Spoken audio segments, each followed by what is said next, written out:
Yoga means supreme harmonization of physical, mental, and spiritual aspect of an individual. The word yoga means to join individual with supreme consciousness.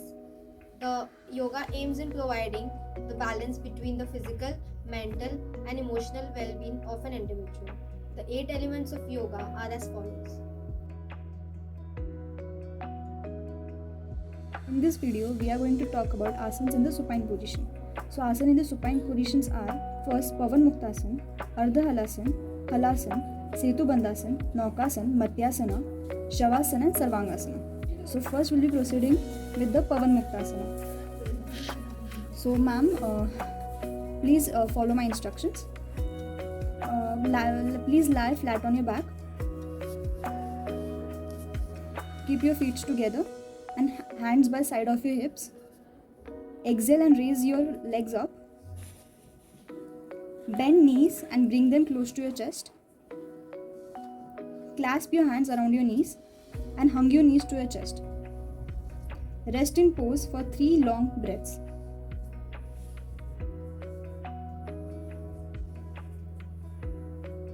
Exhale and touch your nose to your knees.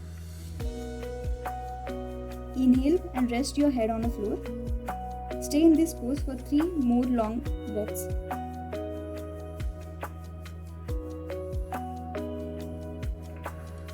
To come out of this pose, release your legs and rest in Shavasana pose. Repeat this for 3 to 4 times.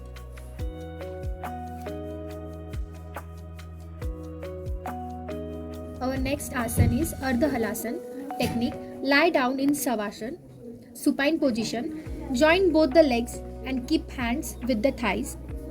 Slowly breathe in and raise the legs perpendicular to the ground, keeping knees straight.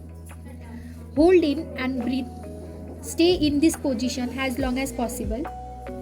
Breathe out and bring your legs back. Come back to normal position and relax. Repeat same 3 to 5 times. Asana is Halasan. Lying on floor in supine position with the arms alongside the body and palms facing down. Bend the knees and kick and rock the legs up and back, bringing bent knee to the forehead and placing the hands under the hips. Slowly, as you exhale, straighten your knees. Keep your torso perpendicular to the floor and your legs fully extended. Inhale and draw your chin away from sternum and soften your throat, opening up the shoulders and pressing into the ground with the upper arms to create lift. To feel the complete benefits of the pose, move the legs as farther from the head as possible. At this stage, one achieves a chin lock. At this point, pressure is put on the thyroid glands. Interlace the fingers behind your back and gently squeeze the shoulder blades together. You may also slide your arms over the head and grab your toes. Maintain the position and your breathing for 4 to 10 counts depending on your comfort. Finally, exhale as you slowly and easily retrieve your legs from behind your back and place them perpendicular to the mat. Return to supine position once again. Repeat 3 to 4 times. Next asana, Setu Bandhasana. At first, lie down on your back. Bend your knees. Keep your feet and hip distance apart on the floor. Distance should be 10 to 12 inches away from the pelvis, along with knees and ankles in a straight line. Arms besides your body, palms facing down. Now inhale. Slowly lift your lower back, middle back and upper back off the floor. Gently roll in shoulders. Touch the chest to chin without bringing chin down, supporting your weight with your shoulders, arms and feet. Feel your bottom firm in this pose. Both thighs are parallel to each other. You may interlace the fingers and push the hands on floor to lift the torso a little more up. Keep breathing normally and slowly. Hold the posture for 30 seconds or 1 minute. Exhale as you gently release the pose.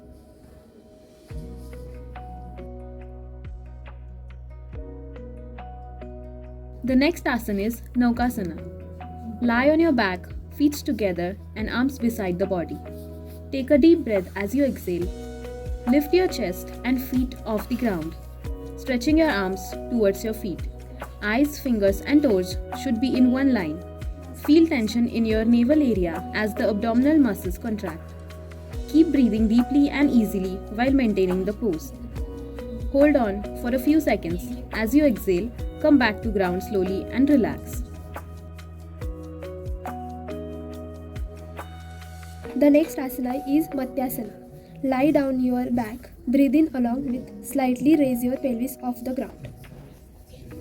At this time, slide your hands with palms facing down under your hips. Relax your hips on your hands. Remember not to lift your hands throughout the process. Keep your forearm with little lifted elbows near to the side of your midsection. Breathe in along with push your elbow and forearm strongly against the ground or floor. Then push your shoulder blade to your back. When you breathe in, raise your upper section. Keep your head far from the ground.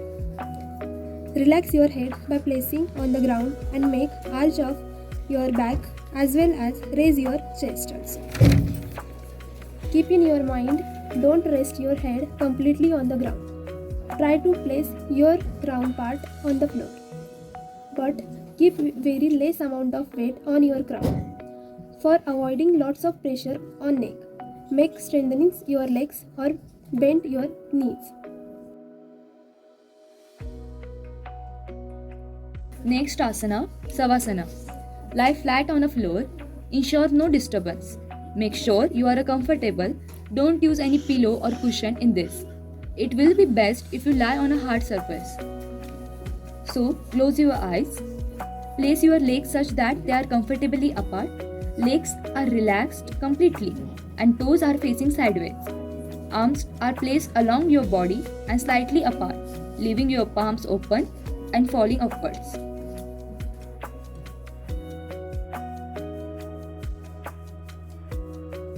Sarvangasana technique. Lie down on your back. Breathe in and breathe out. Lift your both legs upward direction. Stop at that point when both legs make 90-degree angle with floor. While exhaling, lift your waist. Push your leg back over the head. Use your both hands for supporting waist.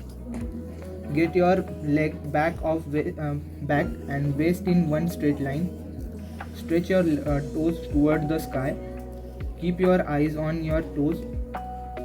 Hold this position for some time. Keep normal breathing. Slowly get back to your initial position. Repeat 3 to 4 times.